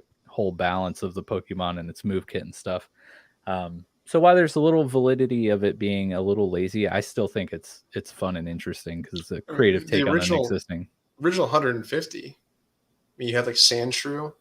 Yeah, he wasn't found like in the two Pokemon who are literally Pokeballs, by the way. Yeah, right. Voltorb and Electrode. You can't get any lazier than that. That's right. That's true. But I mean, like what I'm saying is like the nature aspect was there on like the original island. Yeah, right? Where they were at. You had the rocks, like Onyx and Geodude were like in the the rocky areas. And like okay, so bears. There's like grizzly bears. There's brown bears. There's polar bears. Like they're all in the bear family, but they're all adapting to their environment, so they're a little bit different. So it's like same thing with these regional forms of these Pokemon, which I think. My problem is like the trash can one and the ice cream cone one. You know what I mean? We talked about this. Yeah. Did we talk about this? I think the ice cream Pokemon literally makes me want to punch a hole in the wall every time. But there's a reason for it, and once you know that reason, I think it makes more sense. Like that's like a some sort of demon in Japanese culture that like occupies that occupies like standard items like that. Yeah, you can look it up. Oh my gosh. Yeah, I think actually I think the writer when we had Jake on, when we had Jake on, we talked about it a little bit maybe. But I was like, I'm gonna have to tell Jordan that because he probably doesn't know that. There's a Japanese demon. Yeah, it's like it might not be a demon, it might be a spirit that like inhabits it. Yeah. That inhabits ice cream. I mean, see, I need to. I can see myself doing it. I need to get on with Jakku because I hate vanilla. Like if some lactose intolerant guy had an ice cream cone, he's on the toilet. He's like, there's obviously a demon. Yeah, in that ice cream. Is there like car keys? Ones that looks like it's called clef key. Yeah. So that's all like it's called Where Am I? I have to figure out the name of it. There's literally a garbage Pokemon called Garbodor, and then it evolves into Trubbish. And between Garbodor and Vanillite, I literally like want to just disown Pokemon. But I mean, I'm cool there's so many other cool things. The ice cream cone might be pushing it a little bit, but the trash can and the keys and stuff at least makes sense from where they're probably coming from when they're designing them. Yeah, the trash can, like if it was, is it like an entity hiding in the trash can, like a shell, or like is it like a raccoon who like is like, you know what, I like this trash can, I'm gonna take it with me. That'd be kind of cool. Jeff. But if it's a literal trash can that talks, like I can't. Pull up an image of Garbodor. So regional forms, right? Something I find very interesting, and I particularly am a huge fan of. But this variant Emerald hack, it takes the Emerald base game and creates regional forms for every single Pokemon in the Pokédex in that game. So cool. It puts like Garbodor and like Skid Row in LA. But it's like a used syringe Pokemon. Yeah, exactly. It's a Recyclador. It's in he's just called AIDS. Yes. Here's Garbodor. Sweet God. Look at that right arm. Oh, I hate it. I hate it so much. I mean, is it like a piece of rebar? Tails. Yeah, it's like a piece of rebar in his arm. The one arm does look like that. The other one kind of looks like SIGs. The other one does look like SIGs. Yeah. That looks like you got some like cotton candy and some. He's got like half chewed like saltwater Yeah. taffy. Yeah. Like But look Laffy at those Taffy. cute little garbage like ear things. I mean, that's just Look at those adorable. stats. Come on, yeah, it's literal garbage. I hate it so The first much. one says like Thank you, aluminum. The second one says like dirt. yeah. Stats. But yeah, it's been interesting to go back into Emerald and see like all the Pokemon I knew having different typings and different visual looks. But so far none of them have been like super exciting. So I don't know how long I'll stick with this. I might grind through a little bit further to see what happens, but I might be dropping that. I did go and shockingly create a spreadsheet of all of the ROM hacks and fan games that I want to try, and it is quite long. I was gonna say, there seems like there's a lot of these. Oh for yeah, sure. there's like hundreds and hundreds of these games, and yeah, they're not all of them are super interesting, but enough of them are at least in terms of me wanting to try them out. If they did like a Stardew Valley style original 150 Pokemon where you could like build like your own like gym or your own town with other players, collect your own Pokemon, create your own freaking cult, and you have your gym in your town, right? Yeah. But you could also like it gives you like the maintaining and the farming and everything, but Pokemon are just another aspect to it. Mhm. Like a total world sim that just has Pokemon involved with it. Like I'd play Yeah, it would that. be really cool. There You could is choose the PvP or not. It's not Pokemon, but it is a monster taming game that is a solo play of what you're describing, where it's a monster tamer mixed with a Stardew Valley type farming thing, but it doesn't have that multiplayer aspect. But yeah, there also is one. I'm sorry, I'm trying to find my log real quick, and I can't talk and click at the same time. It's amazing. With Pokemon Go, while you're trying to find that, Yeah. with Pokemon Go, all I ever want to do is find a freaking Geodude. Right? I could never find a Geodude. I ended up with like a Vulpix. I had some like super rare ones for the time. Mm-hmm. But I could never. Like, everyone's like, "Oh my god, you got this!" I'm like, "I just want my fucking Geodude." I Like, feel that's like all I want. that was like the one that was like always around my house when that was out. Of course. But I Of course it was. yeah, well, yeah, for you It's it's like, there's one exciting, out but there for right me, now. for me it wasn't very exciting. Yeah. Jordan will be over right after we're done recording. Right. Yeah. Yeah, Dude, but did you guys ever go to Price Park when that Oh, game was yeah. like popping off? oh yeah, Jeez, there's dude. like Yeah. hundreds of people walking around, Yeah. I was and really there's, drunk, like- but I went. Yeah. and Yeah. about half of those people probably haven't seen sunlight in like seven Right, years. right, at Right, least. dude, it was insane. Like that's the Yeah. busiest, and there were like still like the old people trying to do their walking. They're like, Yeah. "What the fuck is going on? Why are there Yeah. so many people Yeah. in the park?" There are all these Damn mouth kids. breathers out here on Yeah. their phones. Yeah, I was one of those people. I would go there on my lunch break from work. Yeah. And me and a couple other people, and we'd be walking around in our business cash, catching pokes. Then you get back to work and you're like, God, I'm so hungry. Yeah. I didn't eat. Yeah, I slimmed down a little bit. It was a good time. No. So on my log here, I have 37 games I want to try. Jeez. Cheesy, breezy. And this doesn't even crack the surface. It's surprising that Nintendo doesn't try to crack down on those in some capacity. Yeah. Or is we've it just talked like about so that out of before. control that they're like, So It say probably it's is completely so open source. Yeah. Like, how do you stop it? Yeah. Right. right? And the thing is, none of these people are making money off of it. So Also like, true, yeah.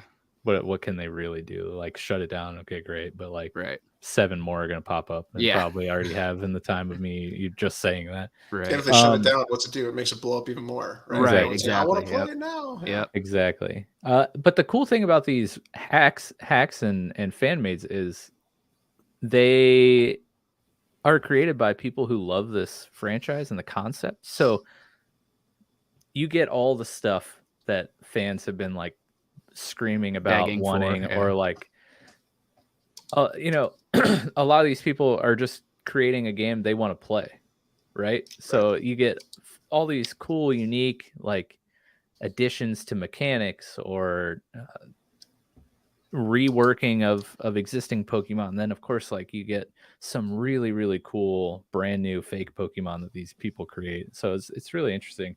A few of the ones on my list here that are have interesting premises that make me want to try them. There's a hack called Emerald Rogue that's a roguelike, and you get to pick of 3 random Pokemon. You don't know what they're going to be when you start the game. You pick one, and then you get 3 an option of 3 routes you can go on. So you pick one, you go in there, you catch whatever's there. Then you come out and you get like an option of 3 more routes you can go on. And then eventually you get to a gym, and then it's random who you battle. Yeah, that's cool. Yeah. And then if any of your Pokemon die, they're dead for good. And if you wipe, then you just start your run over again. And so that sounds really interesting. Huh? Yeah, that's cool. There's a ROM hack where you play as Team Rocket Grunt and like are working your way through Team Rocket, which sounds really interesting. Yeah. There's of course Bushido, which is I remember you saying that. That other samurai type game that I really want you to try, but that's more in line with a traditional Pokemon game as opposed to the conquest tactics. There's Pokemon Adventures Red and then Pokemon Adventures Special Chapter that tell the manga stories. Oh, cool. In Pokemon gameplay. Yeah. I started Adventures Red, and both of those, Red and Special Chapter, are like very highly regarded in the hack and fan made communities. I started Red, and I was like, "This is super cool. I want to stream this." But I played it for like an hour, and I think I'm just going to start over on stream because it's so cool. Because it plays out like a single player story instead of this open world, like just catch them all, battle people type thing. 11 o'clock hiccups are kicking in. I know. There's Pokemon Crown, which is like quest driven and set in almost like medieval times, and the way the battling works in there, it's an auto battler. So like you catch your Pokemon, but when the battles happen, you just see them auto battle, and you just like, oh, hopefully my guy's strong enough. Yeah. Sounds kind of nice, actually. Right. Yeah, it's pretty neat. There's like, I trained you. I don't have to tell you what to do. Right. Yeah. Right. Exactly. So all my training has been useless. There's a hack that puts Pokemon into Fire Emblem gameplay. So your whole team battles at once. Like, oh, dude, that's cool. Yeah. Which sounds really, really cool. And then, of course, there are cool, like, what do they call them exactly? I forget. There's a term for it. But basically, Game Boy Advance versions of the Switch games. So, like, Sword and Shield. Somebody went in and recreated that whole world and game in Game Boy Advance style. There's Scarlet and Violet ones kind of starting to make their way out, but it's a demake is what you're probably thinking of. Yes, exactly. Yeah. So I really am excited to try Sword and Shield. Because cool. I hated the Switch game. Yeah. And I still am only like halfway through Violet, and I cannot force myself to play that game. I really can't stand it. So I'm waiting for the Scarlet and Violet demake to come out so I can experience Scarlet and Violet in made by a fan in crappy Game Boy Advance style. Yeah. At least it will run smooth, probably. Right. Exactly. I'll be able to actually like see what's on the dang screen. I feel like I need to look through the Hubble telescope to see any of the Pokemon that are on the screen. That are you guys? Or read the text. I think I already know the answer for Mike. Do you like Harry Potter, Jordan? I like it more these days than I did even a couple years ago. Yeah, but I mean, I wouldn't say I'm an avid fan. I like the relaxed setting of it in some cases. I probably like the world more than the characters. Yeah, probably a good way to say it. Yeah, so Hogwarts Legacy is a game that's coming out next week, And game looks I good. probably haven't been this excited for a game in years, and I know nothing about Harry Potter. I've never even seen the movie. I read the first book maybe when I was like 10 when it came out, but nothing beyond that. So I'm super excited to watch through the movies because I think everybody I talk to is like, yeah, dude, you're gonna love them. So yeah. J.K. Rowling again, battling cancel culture right now, right? Yep. And let me tell you about I do need to vent a little bit about HBO Max real quick because all those movies were on there until February 1st, and they took all the Harry Potter movies off. What a shitty move. So I thought it was, and I talked about it on the stream of The Last of Us today. I thought it was they took them off because they know the game's coming out and people are going to want to watch the movies and then they'll buy the movies. Right. But it's actually because Warner Brothers, those are Warner Brother movies, so they should be on HBO Max, correct? But they're sharing rights with Peacock, so now they're over on Peacock for like a couple months, and they bounce back and forth still. So they spent some money. They spent some money for that timing, then. Yep, must have. Yeah. Also just left and like they took off Justice League and Justice League Unlimited, like the cartoon TV shows. Interesting. They're like they're going to be leaving. I'm like, where in the heck are these going? Yeah, where they go? Yeah, right. Where else are they going to go? HBO is the home of DC. Yeah. On this news though, as you guys may know, if you're listeners of the podcast, we are doing our Throwback Thursday series on Mr. Robot. We got 2 more episodes left, which will be the next 2 episodes of the podcast. But I was on Reddit the other day and came across a very frightening post that said somebody said that Mr. Robot was no longer available on Prime Video, which has thrown a wrench in our plans for covering the series. Yeah, I mean, I own it, but is it true? I don't know if Chad or Nick do. No, I like rushed over to Prime Video and I was like, please don't be true, please don't be true, and it's still there. So I don't know if it just says it's true. Yeah, it's true. Yeah, that's all it says as soon as you open it. Yeah, no, at least over here, I wonder. I think the poster might have been in the UK or something, but yeah, it's still on Prime. So I don't know. Maybe they were like in some sort of like fever dream when they tried to find Mr. Robot, and they were actually on like Hulu or something. I don't know. Yeah, but it is still there. Yeah, I don't know. Do you guys have anything else gaming wise you want to talk about, or we're ready to plug our upcoming episodes and get the heck out of here? No, I would just say, Chad, if you stream that, I'll definitely watch that. It looks really good, man. I can't wait for it. I know nothing about it. Like it just looks they cool. do. Like the game just looks cool. What I do know is it takes place way before like Harry's story. 1800s. So, so there's a little bit more of a like high fantasy wildlife still living in the area and stuff. So it's it'll be interesting.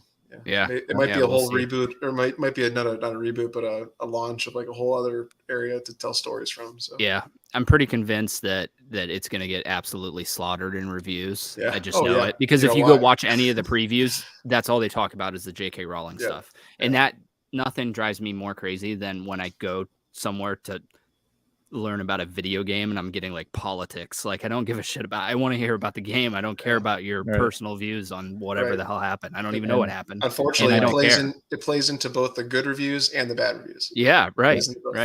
Yep. Speaking of, go subscribe to Showboys Gaming YouTube. Link on the page somewhere. So you can catch Chad's streams. He's currently streaming The Last of Us Part 1. And so you want to head over there, follow along in case you're watching the series and maybe you never played the game, or you just want to revisit the greatest video game maybe of all time. Watch Chad play it. It's only probably like the 82nd time he's played it. Not sure, so it probably will be pretty smooth. This is actually the 3rd time technically. I only played Last of Us 1 time up until recently when I bought the new one. We'll live stream the 4th purchase as well. And I think you're thinking in your head that math doesn't make sense because you bought it 3 times, but you only played it once. Correct. I did not play through the remaster on PS4. I just bought it. That's perfect. So go do that. Subscribe here, Showboys Podcast. We're doing a giveaway of Nintendo Switch OLED if you subscribe. help us get to 1,000 subscribers. That will trigger the giveaway. And I think we might do a giveaway at each 100 subscriber milestone. So when we get to 400, 500, 600, etc. Make sure you do that. Head over to showboysmedia.com so you can take our poll to help us decide the winners of round 1 of the March Madness streaming service original tournament we have going on there. This is probably the podcast project that I'm most excited about. Like, I'm so excited for this tournament. We've been working really hard on it behind the scenes, so we would love it for you to participate and for you to join us in March as we work our way through this bracket. We are pitting 64 of the best streaming service original series up against each other to determine the ultimate streaming service original. We have a bracket in our Discord and maybe on the website too, that you can print out and fill out in your traditional college basketball bracket fashion. Take a picture and throw it in the Discord to enter our perfect bracket challenge. Vote in the poll so we can use your votes and that data to help us determine the winners of round 1. Yeah, that starts in just a couple weeks. Next week, we'll be covering season 3 of Mr. Robot. And the week after that, we'll be covering season 4. This is where, the show's already crazy, but season 2 really took it up a level, and season 3 just continues that level of craziness rising. You get the introduction of my favorite character in the entire series. He comes in season 3. I've watched the first 2 episodes today. I'm excited to talk about it. I can't wait. Have you started season 3 yet, Chad? I have not. It's a 13 banger. Buffer week. Season 3 episodes, is? Yes. So get on it. Wait, I think you might be mistaken. Oh. Yeah, it's 10. Season 4 is 13. Oh, I got them mixed up. Okay. Yeah. Yes. Okay. Which is a lot. He's like, I thought it ended a little weird. Yeah. I just remember there being a 13 piece in there, and I was like, oh man, that's a lot to watch in a week. Yeah, that's easy. Yeah, that is a lot to watch in a week, bro. So we got 23 episodes to watch in 2 weeks. So yeah. But yes, make sure you tune in. It's been a super fun series to dive into. Thank you, Jordan, for coming on tonight. Yeah, thanks for having me. It's always fun hanging out, being a wealth of comic knowledge to impart on the masses. So thank you. Yeah, absolutely. And we hope Nick gets feeling better. He better be feeling better by next week. Got a very important season to cover. So all that being said, you guys have a great one, and we'll see you next time. Make sure you subscribe.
Trying this new Pokemon ROM hack game. It's called computervirus.rom. Yeah.